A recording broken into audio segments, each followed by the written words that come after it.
मुसलमान डरे हुए हैं क्या जेडीयू के सर? क्यों नहीं बोल रहे आप? तो क्यों नहीं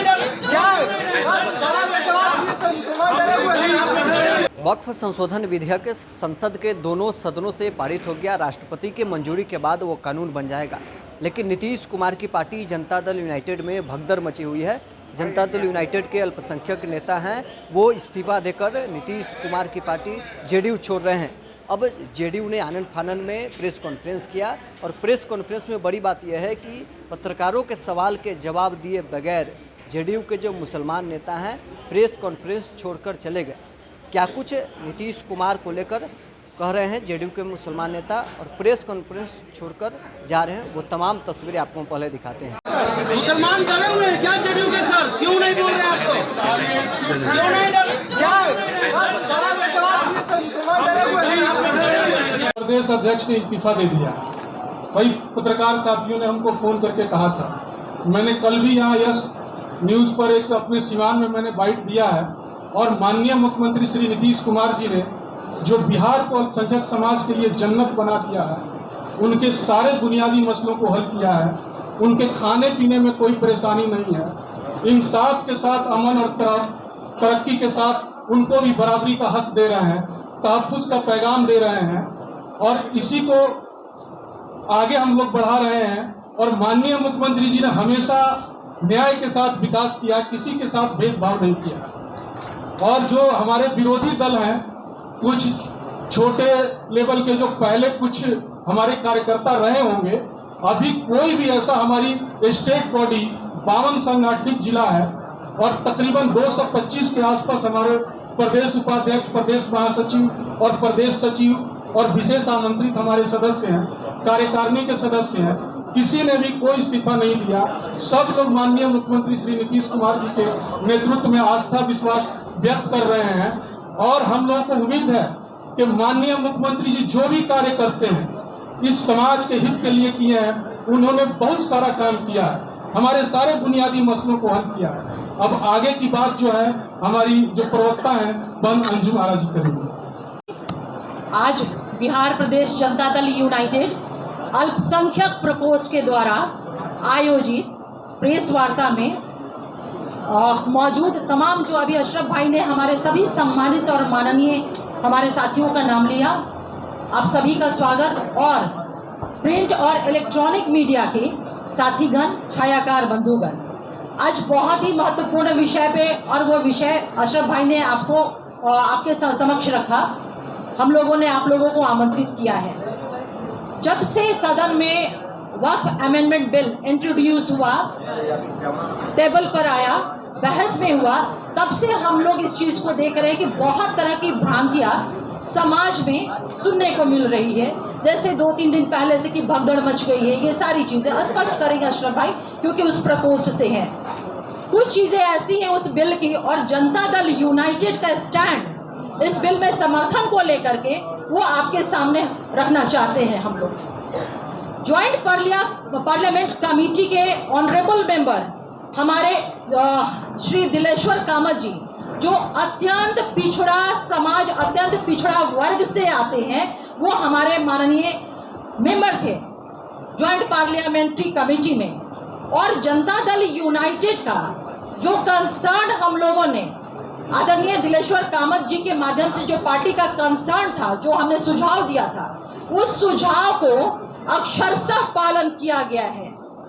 और हमारा जो कंसर्न था जेपीसी के समक्ष जो रखा था हम लोगों ने, वो था कि जो सामाजिक संगठनों के बड़े नेता थे, उन लोगों ने अपनी आशंकाएं, अपनी चिंताएं हमारे माननीय मुख्यमंत्री आदरणीय श्री नीतीश कुमार जी के समक्ष रखा था और उन्हीं आशंकाओं और चिंताओं को हम लोगों ने जेपीसी के समक्ष हम लोगों ने रखने का काम किया था।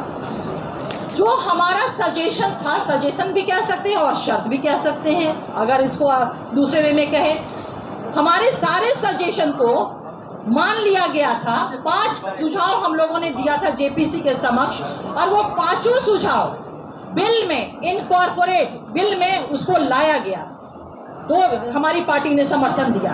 पहला जो हमारा सुझाव था, जमीन राज्य का मामला है, लैंड स्टेट मैटर है और इसलिए कानून में भी ये प्राथमिकता बरकरार रहेगी।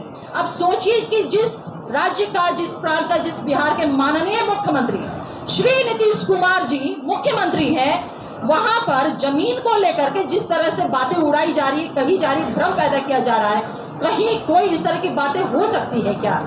माननीय मुख्यमंत्री नीतीश कुमार जी के रहते हुए अल्पसंख्यक, वंचित, शोषित ये तमाम तबकों के हितों की रक्षा पे कोई उंगली भी रख सकता है क्या? जिसका निगाहबान, जिसकी रक्षा सुरक्षा माननीय मुख्यमंत्री नीतीश कुमार जी स्वयं कर रहे हैं। दूसरा हमारा सजेशन था कि यह कानून पूर्व प्रभावी नहीं हो, यानी कि रेट्रोस्पेक्टिव वे में ना होकर के प्रोस्पेक्टिव वे में ये प्रभावी होगा, यानी कि जो चीजें जैसी हैं वहां से नहीं, बल्कि जब ये बिल एनेक्टेड हो जाएगा महामहिम के हस्ताक्षर के बाद, उसके बाद से इस बिल के प्रावधान प्रभावी होंगे।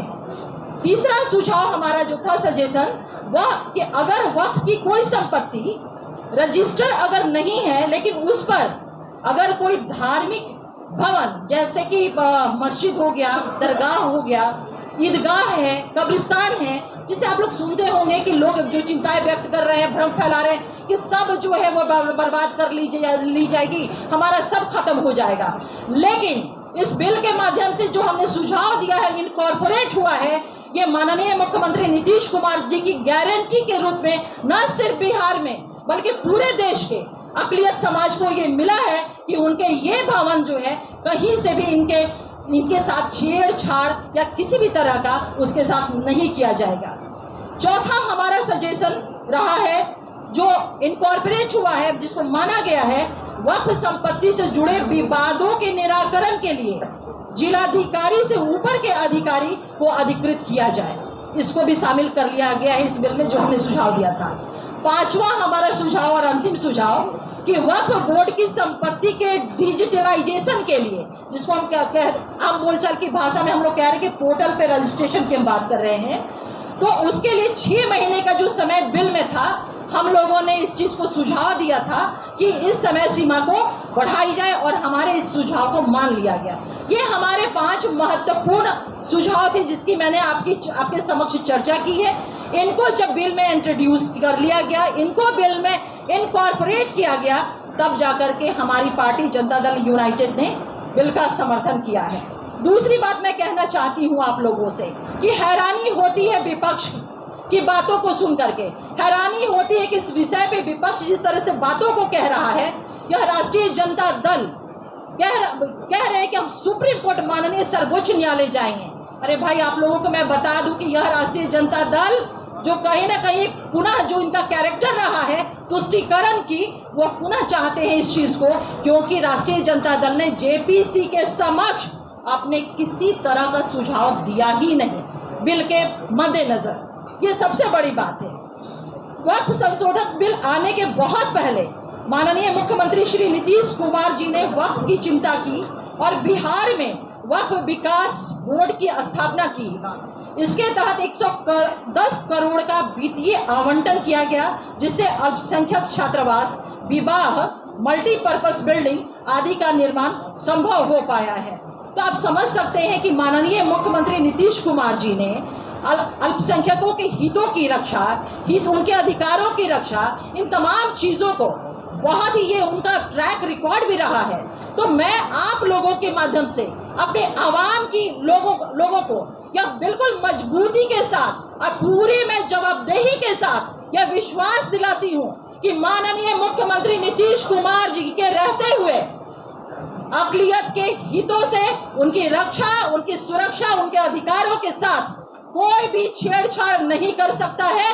अगर कोई ऐसा दुस्साहस भी करने की, तो भी आपने सुना क्या कुछ जेडीयू के मुस्लिम नेता कर रहे थे। नीतीश कुमार किस प्रकार से बिहार में काम किए हैं, 20 वर्षों में मुसलमानों के लिए क्या क्या काम किए हैं, इन सारी चीज़ों को गिना रहे थे। साथ ही प्रेस कॉन्फ्रेंस छोड़कर भाग गए, पत्रकारों के सवाल के जवाब दिए बगैर प्रेस कॉन्फ्रेंस छोड़ रहे हैं। यानी कहीं ना कहीं नाराज़गी जो मुस्लिमों के बीच में है वो साफ तौर पर अब झलक रही है।